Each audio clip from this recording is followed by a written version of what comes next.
guys, it's Chelsea with WTI talking to you today about this Carol's Daughter Goddess Strengthening System. Now it is a 4-part system, so it is going to be a shampoo, a conditioner, a leave-in conditioner, and then a oil for your scalp to really get down into your scalp and help your scalp grow more hair, basically.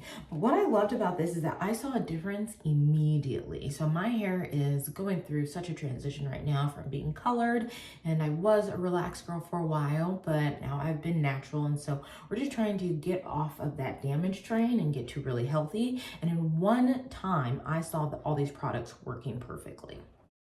This really did strengthen my hair. Now, when using the conditioner, it melted in my hair like butter. And then even when I was combing it out, I knew that this was going to be great because I had barely anything on my comb, which never happens.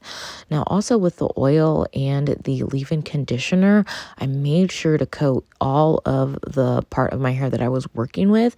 I split it in half. I split it in fourths. I wanted to make sure that every single hair got the perfect amount. And then when I was combing through this as well, no hair on my comb, and like I said, that never happened, so it definitely did its job. Strengthening system. I definitely recommend this one, and that's my point of view.